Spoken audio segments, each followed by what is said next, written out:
Hi there. Welcome back to Haunting Vales. Tonight's mystery drifts in quietly, carried by a cold village fog that hides more than it reveals. It begins with a single lantern, glowing faintly at the edge of a deserted lane, a lantern that shouldn't be there, a lantern that someone keeps lighting, long after the person who owned it has died. When Miss Marple hears whispers of its strange appearance, she doesn't dismiss it as superstition. She knows her village too well. Fog only hides one thing effectively: intent. And so she follows that faint light, step by step, until the silence around her feels alive. A forgotten path. A lantern burning without a hand to hold it. And a secret waiting just beyond the mist. Before we dive in, don't forget to subscribe for more haunting mysteries. Chapter 1. Mist over Grindlecombe. The fog rolled in thick over the village of Grindlecombe, curling around the gas lamps and muffling the sound of footsteps. It was the kind of fog that made even familiar streets look strange and threatening, as if the ordinary world had been replaced with something ghostly and uncertain. Miss Marple, wrapped in her long brown coat and woolen scarf, walked carefully along the cobbled path toward the riverbank.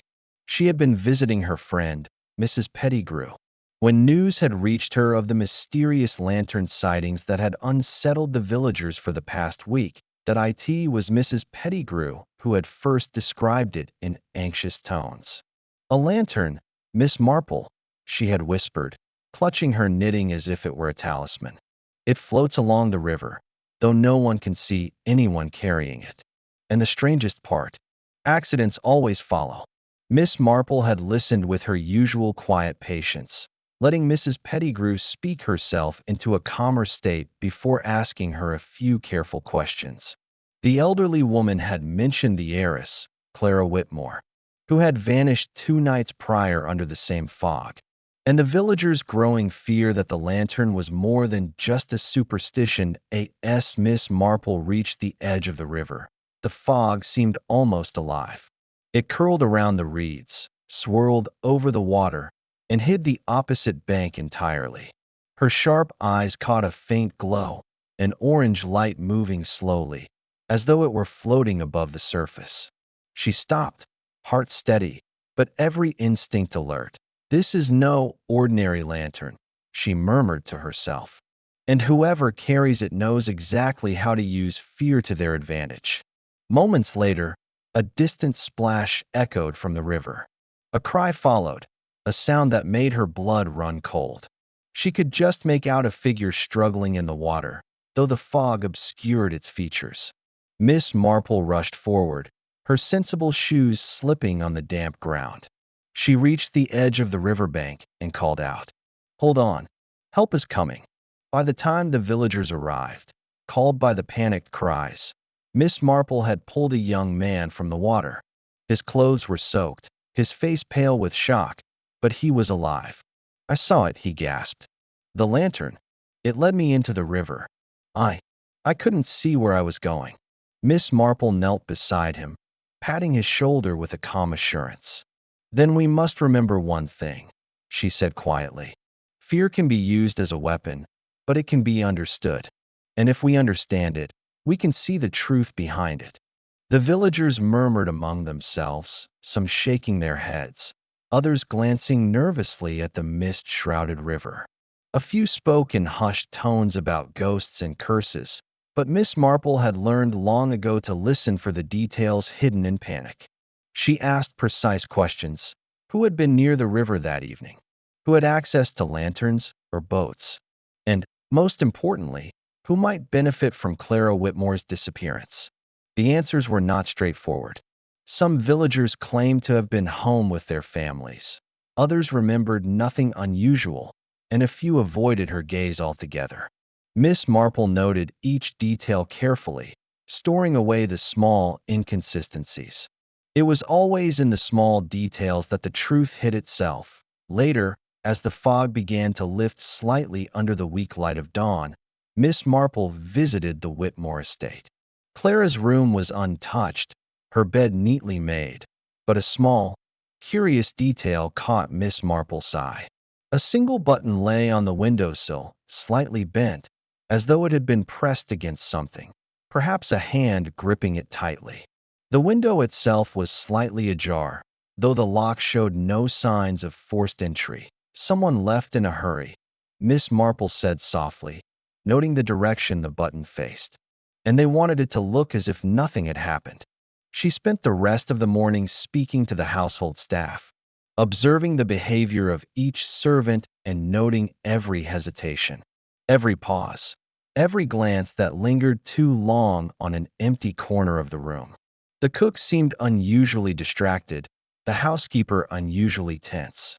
Even the gardener, a man who had worked at the estate for decades, seemed to glance furtively toward the river every few minutes, by noon. Miss Marple had formed a preliminary theory. She did not yet know exactly who was behind the lantern, nor where Clara had been taken, but she understood the pattern: the fog, the river, the lantern, all designed to instill fear, all designed to mislead. Whoever had planned this was clever, careful, and willing to manipulate every superstition the villagers held. As she stepped back onto the gravel path leading away from the estate, Miss Marple allowed herself a rare smile. "Fear can cloud judgment," she murmured, "but it cannot cloud the careful eye that watches, listens, and thinks. Soon, all will be revealed." The day ended with Miss Marple returning to her lodgings, making careful notes in her leather-bound notebook. She wrote down every observation, every villager's remark, every tiny inconsistency that might reveal the truth. And as night fell again over Grindlecombe, the fog creeping back over the village like a living thing, Miss Marple felt the unmistakable thrill of anticipation. The lantern might move, it might terrify, it might mislead, but it could not escape the patient, unflinching gaze of her mind. The night was silent, save for the faint lapping of water against the riverbank. Yet, in that silence, the village held its breath. The lantern would appear again, and when it did, Miss Marple would be ready. She did not yet know how, nor exactly why, but she trusted in her methods. Every mystery, no matter how cleverly disguised, eventually reveals its truth. And in the heart of the fog, the first threads of that truth were already beginning to unravel. Chapter 2: Shadows Along the River. The fog had returned in the early hours of the morning, heavier than the night before, clinging to the riverbank like a living shroud. Miss Marple, awake long before dawn, had already dressed and walked the quiet streets of Grindlecombe, observing the village from a distance. Every window seemed like a pair of eyes, every shadow a silent witness. She knew that tonight, more than ever, careful observation would reveal what speculation and rumor could not. Her first stop was the Whitmore estate, where Clara's room remained undisturbed but charged with tension. Miss Marple moved silently, taking care not to disturb the stillness that hung over the house like a fragile curtain. The open window from the previous night was closed now, though the latch showed faint marks as if someone had forced it slightly and then secured it again. On the windowsill, the bent button she had noticed yesterday caught her eye once more. She picked it up carefully, noting the microscopic scratches along its edge, evidence of a hurried passage, of a hand gripping it tightly before disappearing into the fog. She paused, thinking. Whoever had taken Clara had used the fog, the river, and the village's superstition as tools. It was a clever plan, but even clever plans left traces. The button was one. The disturbed latch was another. Small, almost invisible details, yet each one a clue if one knew how to read it. Miss Marple did not have to wait long before the household staff became unsettled by her presence. The cook was the first to speak, wringing her apron nervously. "I don't understand it, Miss Marple," she said, voice quivering. "That lantern. It moves, I swear. I've seen it gliding across the river when no one is there." Miss Marple nodded, her expression calm. "Fear often magnifies what we see, but it can also reveal what we hide from ourselves. Tell me everything you observed, step by step." The cook's account was careful but inconsistent, with pauses that betrayed hesitation. Miss Marple made a note of each hesitation, each omission. The housekeeper, more disciplined, claimed she had been asleep during the lantern's appearance, yet the faint mud traces near the river entrance suggested otherwise. Even the gardener, whose loyalty was often beyond question, had small flecks of water on his boots, though he insisted he had not left the garden that evening by mid-morning. Miss Marple had pieced together a tentative pattern. The lantern never appeared randomly. It always moved along the same path, close to the riverbank, near the village edge, and always at the moments of deepest fog. And each time it appeared, something strange followed: an accident, a disappearance, a sense of panic. Someone was deliberately orchestrating the events, exploiting fear and superstition to conceal a larger plan, determined to gather more evidence. Miss Marple left the Whitmore estate and made her way along the foggy paths by the river. She carried a small lantern herself, though she kept it low and unobtrusive. Her sharp eyes scanned the mist, noticing footprints, broken twigs, and the occasional ripple in the water where stones had been thrown or where someone had crossed the river's bend. She discovered something that made her heart quicken: a discarded cloak, soaked and smeared with mud. Miss Marple bent down, examining it carefully. The material was expensive, not typical of villagers' clothing. A faint scent of perfume lingered, floral and faintly sweet, suggesting a young woman. Could it be Clarice? Perhaps, but Miss Marple restrained herself from jumping to conclusions. Every detail mattered, and every assumption had to be tested. The next hour was a delicate game of patience. The fog thickened, and distant lights appeared and disappeared among the reeds. At one point, she glimpsed the faint orange glow of the mysterious lantern, moving slowly as if searching for something or someone. Miss Marple crouched behind a willow tree, breathing quietly, her eyes fixed on the lantern's path. It paused near the opposite bank, then vanished as silently as it had appeared. Miss Marple noted the position carefully and traced her steps back to the main path, making mental comparisons with the button, the cloak, and the marks at the Whitmore estate. Everything was connected. Every shadow, every glimmer, every hesitation was a piece of the puzzle. By midday, the village had begun to stir. Miss Marple returned to the inn, where she met Mr. Harding, the local boatman. His hands were calloused, his face weathered, yet his eyes darted nervously toward the river as he spoke. "You've seen it too, haven't you, Miss Marple?" he asked in a low voice. "That lantern, it isn't just a light. It's a warning, and someone's following its path very carefully. I've been rowing at night for years, and I've never seen anything like it." Miss Marple listened closely, asking measured questions about the river's currents, the night paths, and the villagers' routines. Mr. Harding revealed that someone had been visiting the riverbank at odd hours, sometimes leaving objects behind, sometimes simply walking along the fog-shrouded paths. Miss Marple made careful notes, her mind piecing together the timing, the locations, and the possible identity of the orchestrator. Later, she visited the small village chapel, where she observed subtle changes: candle wax recently melted and rearranged, doors slightly ajar, and shadows that seemed to linger longer than they should. Every detail was a thread leading to the truth, and Miss Marple followed each one with relentless patience as evening approached. Miss Marple decided to stake out the riverbank herself. She positioned herself near the reeds, hidden from view, watching the fog thicken and the night grow heavier. Hours passed. The villagers remained indoors, whispering about the lantern and the missing heiress. Then, at the darkest hour, she saw it: a faint, flickering glow moving along the water's edge.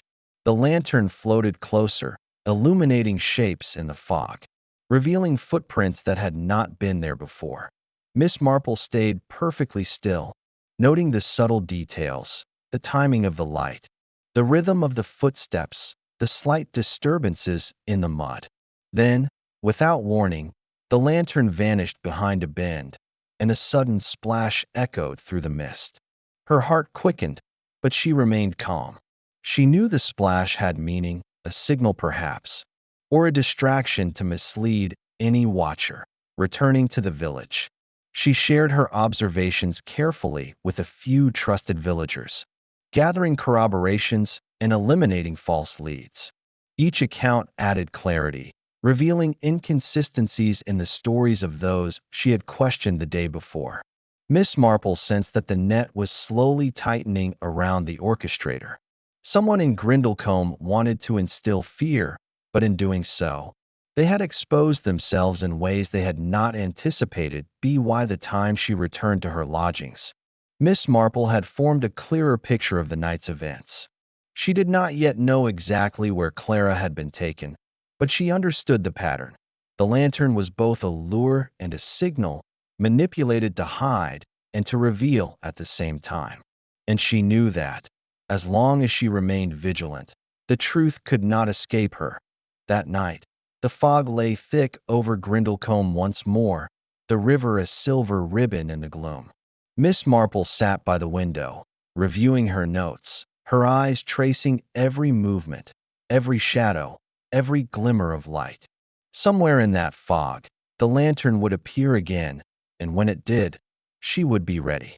She understood, as she always did, that patience, observation, and careful thought would uncover what fear and superstition could never conceal. And somewhere in the mist, a shadow watched her back, unaware that the quiet, observant lady they sought to frighten was already seeing the first outlines of the truth. Chapter 3. The Lantern's Keeper. The fog was the heaviest it had been since Miss Marple's arrival. It clung to the rooftops, slid along the river, and wrapped the village of Grindlecombe in a silence so deep that even the faintest sound seemed louder than usual.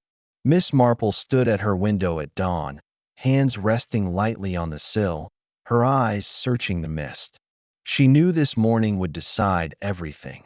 During the night, she had reconstructed the pattern in her notes: the lantern, the splash, the missing heiress, and the witnesses who had seen more than they cared to admit. She had followed every thread to its end, and now there was only one step left. Someone in Grindlecombe wasn't just using the fog. Someone was hiding inside it. Miss Marple left the inn quietly and walked through the empty streets.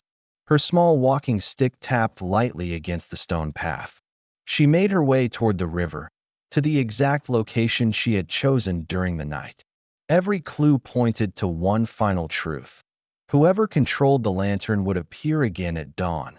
When the fog was thickest and the river hardest to navigate, as she reached the river's edge, she paused. The water was still, a silver sheet of cold light. For a long moment there was nothing but silence. Then a shape emerged, a faint glow. A lantern. It drifted slowly along the water, swaying gently, as if carried by an unseen hand. Miss Marple did not move.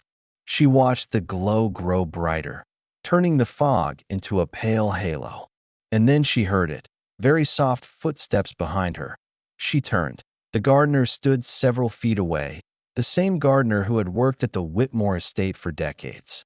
His boots were muddy again. His expression was grim. "You should not be here, Miss Marple," he said quietly. "I imagine not," she replied with calm gentleness. "Especially if I am about to see something you would prefer to keep hidden." The gardener's eyes flicked toward the lantern on the water. "You're more persistent than the others. They were easy to frighten." Miss Marple raised her chin slightly. "Frightened people make mistakes. Silent people leave clues. And desperate people use fog as cover. You've figured it out." He didn't smile, not even a flicker. "But it won't matter." Miss Marple studied him. "Clara Whitmore. Where is she?" The gardener hesitated. His hand twitched. "Safe," he said. "Safer than she was in that house. Her uncle wanted her inheritance. He planned to make her disappear. I had to get her out before he did." "And the lantern?" Miss Marple asked. "Was that your idea, to distract the village? To make everyone believe a ghost walked the river?" The gardener nodded. Fear is useful. Fear keeps people away. Fear keeps people silent. Miss Marple let the quiet settle. Where is Clara now? A voice called from behind the trees. I'm here. Both Miss Marple and the gardener turned. Clara Whitmore stepped out of the fog. Her coat clung to her, damp from the mist. Her face was pale but determined. She walked steadily across the reeds until she stood beside Miss Marple. You should not have come, the gardener said, distress flickering across his features. I told you to stay hidden. Miss Marple deserves the truth, Clara said softly. I can't keep running. Miss Marple inclined her head. Very sensible, my dear. Clara looked at her hands. My uncle. He tried to send me away to a private place far from here. A place where I would have no control over anything. He said it was for my own good, but I knew it wasn't. Miss Marple nodded slowly. Your uncle has a history of financial trouble. Taking control of your inheritance would solve all of those problems. The gardener clenched his fists. That's why I had to act before he did. I never meant to hurt anyone. I only wanted to protect her. Miss Marple stepped closer. You created the lantern to distract the villagers. You used the fog to hide Clara's escape. You staged accidents to keep people away from the river. But you also caused harm, even if you did not intend to. And now the village is consumed by fear. They believe a ghost walks these banks. The gardener took a shaky breath. You don't understand. If I hadn't acted, her uncle would have succeeded. I do understand, Miss Marple said gently. But saving someone does not require deception, nor does it require terror. The gardener's eyes softened with regret. I didn't know what else to do. Clara stepped forward. You've helped me enough. But I can speak now. I can tell the truth. Miss Marple placed a reassuring hand on her shoulder. Then let us go together. But the moment was cut short. From across the river, hurried footsteps pounded through the fog. A man emerged, tall, stern, and furious. His coat was expensive, his tie precise. His face was twisted in anger. Clara gasped. Uncle Gilbert. Gilbert Whitmore stormed toward them. Clara, what have you done? Running away like some reckless child. And you? He glared at the gardener. You've gone too far. Miss Marple stepped in front of Clara. Mr. Whitmore, this is not the time for accusations. Oh, I don't think you have any idea what time it is, Gilbert snapped. He turned sharply to Clara. You're coming with me. Now. No, Clara said firmly. Gilbert froze. What did you say? Clara straightened her back. No, I will not go anywhere with you. You planned something terrible, and I know it. And the gardener saved my life by keeping me away from you. Gilbert's face darkened. Your imagination is running wild. Miss Marple's voice stayed calm. Your accounts were due yesterday, Mr. Whitmore. I believe your creditors will appear at your door very soon. Clara's inheritance is quite large, and your control over it would solve everything. Gilbert's lips tightened to a thin line. You know nothing. I know enough, Miss Marple said. Enough to recognize desperation and the lengths people go to when cornered. Gilbert took a step forward as if to drag Clara away, but the gardener moved between them, protective and firm. Stay back. Gilbert raised his cane, fury burning in his eyes. But before he could strike, a lantern appeared behind him, the same glowing light used to frighten the villagers. The gardener had set dozens along the path the night before, and now one drifted quietly toward them. Gilbert whipped around, startled. His foot slipped on the wet grass. He staggered, arms flailing. The lantern's glow flickered across his face, highlighting every line of fear and rage. He stumbled backward, toward the river. Miss Marple reached out. Be careful. But it was too late. Gilbert's foot plunged into the mud, and he fell to his knees with a cry. The gardener rushed to help him up, pulling him back before he could fall into the water. Gilbert gasped, shaken, humiliated. Clara stepped back, trembling at the narrow escape. Silence fell. Only the fog moved. The police arrived shortly after sunrise. Miss Marple had already given her statement, detailing the gardener's misleading but protective actions, Gilbert's suspicious behavior. and Clara's explanation. Gilbert was taken in for questioning. Though Miss Marple knew the legal process would not be simple, still, his intentions were clear enough. Clara's safety would not rely on his decisions any longer. As for the gardener, Clara insisted he meant only to protect her. Miss Marple agreed, though she also explained that using fear to manipulate an entire village, even with good intentions, carried consequences. The gardener accepted this with quiet resignation. When the fog finally lifted, revealing the calm water of the river and the first blush of morning light, Miss Marple walked along the bank one last time. The reeds glistened with droplets. The lanterns, collected and extinguished, lay in a neat line along the grass. Clara approached her. "Thank you. I don't know what would have happened without you." Miss Marple smiled kindly. "You were brave. You spoke the truth. That is what matters." Clara hesitated. "Will the village ever be the same?" "Fear changes places," Miss Marple said softly, "but truth restores them. And you, my dear, have told the truth today." Clara nodded. "I'm going to stay with my cousin for a while. Somewhere safe." A wise choice. Clara hugged her gently before leaving with the officers. Miss Marple watched her go, then turned back to the river. The water shone peacefully now. No lantern floated across it. No shadows lingered. The fog had lost its power. Miss Marple tightened her coat around her shoulders and walked up the hill toward the village. She felt the quiet satisfaction that always came when a mystery finally revealed its truth, when fear gave way to clarity, and when shadows could no longer hide secrets. Grindlecombe would speak of the lantern for years, but the story would change. Not a ghost, not a curse, just people, frightened, desperate, flawed, and Miss Marple, once again, had seen through it all before the mist fades completely. If you enjoyed this journey into the fog with Miss Marple, follow our channel for more mysteries waiting to be uncovered. Your support helps keep every shadow, every clue, and every twist alive. Stay curious and stay watching.